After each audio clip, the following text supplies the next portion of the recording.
If you're looking for a lightweight EDC knife at a low price, this one may be relevant to your interests, as they say in lolcat land. This here is the Kershaw Chill. The official price recommendation on Kershaw's website is $34.95, but I've seen a lot of websites where you can find it for $15 to $20. So that would be definitely budget price range. The nice thing is that for such a low price, you actually get pretty decent steel. 8CR13 MOV. That's quite nice. Usually at around $15 you would get more something like 420 or 440. So it's nice that they went with that. Has better edge retention. And the blade has this really nice gray finish that I personally like quite a bit. You can see it's partially serrated.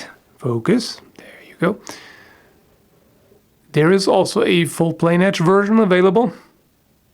The handle is G10.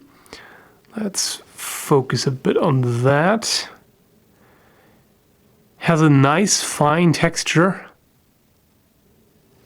Feels great. And provides a decent amount of traction. I cannot complain about that at all. And you can see the liners here are nice and slim. Overall, they kept the profile very slim, which of course reduces the weight. This is one of the lightest knives I've handled that do not feel flimsy at all. That is very neat.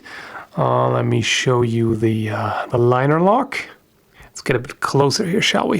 Get a proper look at this.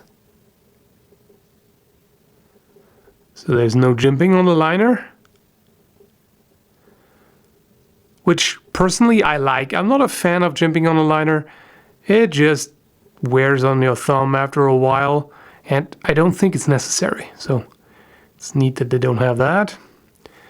Lockup is perfect. It's like no move at all, no blade play. On the blade, there is no thumb stud or anything. You only have the flipper, which I don't mind. Flipper is always nice. Who doesn't like dolphins? Wait, no. Anyway, it's opened pretty easily and comfortably. Just have to give it a light wrist flick and it opens. It's my preferred way of opening a knife, so quite nice. And it makes it pretty low profile since there is no thumb stud or anything. It doesn't snag in the pocket. The only thing that could snag on this is the flipper itself, but it's pretty smooth and doesn't stick out that far. It only sticks out far enough to allow you to comfortably open it. Otherwise, there's no issue with it. Quick glance at the belt clip. Definitely a no-nonsense design. Pretty low profile too. As far as the stiffness is concerned, this is very stiff, I have to say. This may even be, you know, pants shredding stiff. In fact, I can hardly move this at all. So yeah, this may be a bit rough on the pocket. Very secure in it, but slightly rough on it, probably because it's enormously stiff. And it can be reversed. That's nice, depending on whether you prefer tip up or tip down carry. But they didn't think of the lefties. One side only. The pivot is very smooth. As you can see, it doesn't take me much. It's only a very light wrist flick that is necessary because the pivot is really very smooth and light. There's no friction here. I mean, not no friction. It's not like we're in a vacuum, but you know what I'm saying. It's very little friction here, so moves quite nicely. Let me show you a better view of the spine of the blade.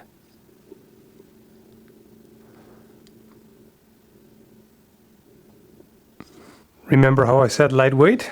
Let's check it out. Hello. Yeah, you too. Whatever. 59 grams, or for you Imperials, 2.1 ounces. Well, I can say 2 ounces. Of the knives I've handled so far, this is pretty much the lightest that still feels very solidly built. Seems quite sturdy, but it's really, you hardly notice it. It's very light. So, let's check out how sharp it is. Kershaw claims on the website in the description that it comes razor sharp right out of the box. Let's see.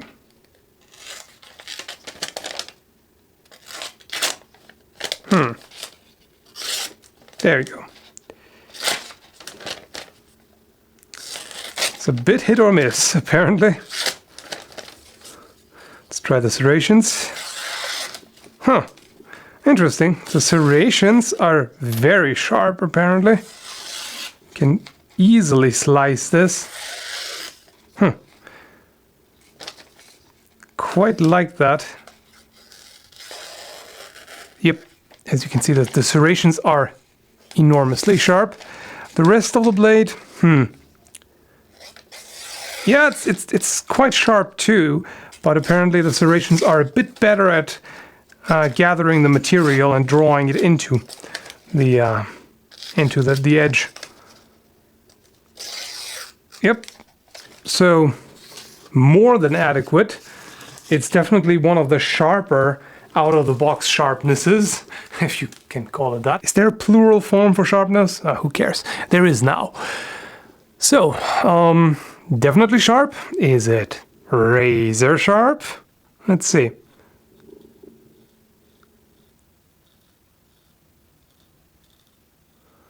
Actually, yes, it does shave the hair on the back of my hand. So, it is shaving sharp. Not sure if you can call it razor sharp, but it is shaving sharp. Yeah, that old debate. Does it have to have the edge of a razor to be called razor sharp? Well, in that case, I'll let it slide. It is sharp enough that they can get away with that. As far as the handling is concerned, I have nothing bad to say about this. It's because of the generous finger choil here, you have quite a nice grip on it. The handle shape is not overly fancy, but it does the job. It is ergonomic enough, has a very slight swell here on the back and slight curvature towards the end. It does everything you need to get a nice, positive and comfortable grip on there. It has no jimping anywhere, which that doesn't bother me personally at all. You still have a nice secure thumb placement here. It's not a problem really, and I mean, because of the weight and the fairly narrow blade, this is obviously for light cutting tasks. This would just be a pretty awesome light EDC knife. That's what this is made for, and that's what it does very well, especially at the price. For 15 to 20 bucks, you get an outstanding EDC knife. Like I said, I really have nothing bad to say about this. It's just a good design, very solid, just no nonsense, pretty much flawless. So, if you like how it looks, go for it.